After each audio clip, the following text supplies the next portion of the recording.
sudah sempat nyinggung sedikit soal harapan-harapan.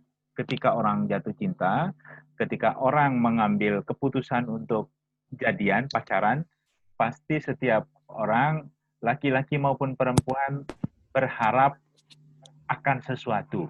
Mereka ingin membangun rumah tangga seperti apa, kemudian mungkin juga bisa sampai punya anak berapa gitu ya, membangun rumah tempat tinggal mereka yang kayak gimana dan segala macam gitu ya. Cita-cita, impian atau ketika nanti menikah harus bulan madu kemana gitu ya. Itu harapan-harapan yang saya kira manusiawi dipikirkan oleh setiap orang, setiap pasangan ya.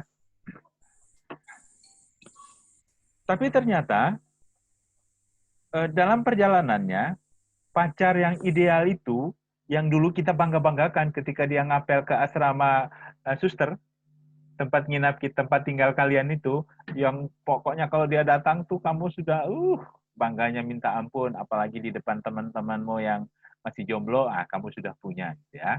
Tapi ternyata sekali lagi dalam perjalanannya pacar yang ideal itu bisa berubah menjadi manusia yang biasa saja. Dulu yang kita bangga-banggakan dalam perjalanan ketika sudah mulai agak tua, itu sudah mulai kurang menarik. Dulu langsing gitu ya, bodinya bagus, atletis gitu ya, perutnya apa six pack kak, dadanya aduh segala macam ya. Tapi ketika dalam perjalanan, oh ternyata baru umur 35-an, oh sudah botak misalnya. Atau masuk umur 40-an, perutnya sudah buncit, wajahnya mulai keriput dan seterusnya. Akhirnya ya biasa-biasa saja. Kalau tidak dihayati sebagai cinta sejati, orang bisa putus asa lalu kemudian mengambil keputusan untuk ya sudah kita selesai, kita pisah tanpa memikirkan anak-anak atau keluarga besar yang akan menjadi korban. Ya,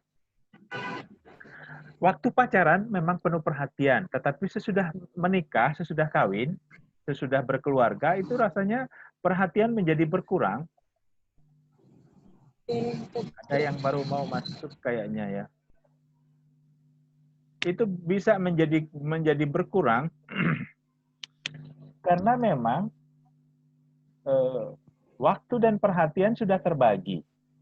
Dulu masih pacaran kan hanya punya berdua, masing-masing saling memiliki atau awal-awal menikah, ya.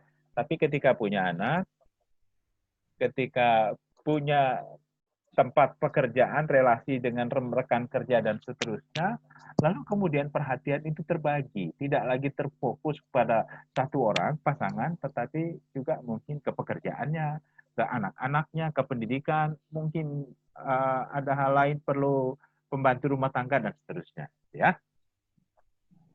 Lalu kadang-kadang orang kemudian juga merasa tak berarti, kurang diperhatikan gitu ya, menjadi seperti sampah, kasarnya bisa begitu. Lalu dalam perjalanan itu juga kadang-kadang orang sering bertengkar karena sebab-sebab yang sebenarnya juga kecil, tak berarti. Misalnya ketika punya anak minta jajan es krim, dibelikan oleh bapaknya, tapi mamanya tidak mau, anak kecil, anak usia dia, karena dia punya latar belakang entah penyakit apa gitu, asma misalnya, lalu tak boleh makan yang dingin-dingin, tak boleh makan es krim dan seterusnya. Jadi hanya gara-gara beli jajan untuk anak saja, itu bisa menjadi pertengkaran hebat. Ya. Itu bisa terjadi dalam keluarga. Kalau kita tak mampu mengolahnya dengan baik. Harapan-harapan tidak selalu terjadi.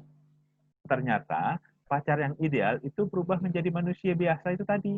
Menjadi kurang perhatian, dan saya merasa tidak berarti apa-apa di hadapannya. Karena dia sibuk dengan pekerjaannya, dia sibuk dengan tugas-tugasnya, dan seterusnya.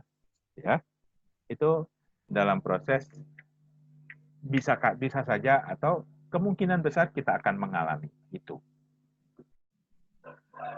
Lalu kadang-kadang orang bertengkar, ya ini sama, bertengkar karena hal-hal yang sebenarnya sepele, urusan-urusan kecil, tapi bisa menjadi masalah besar.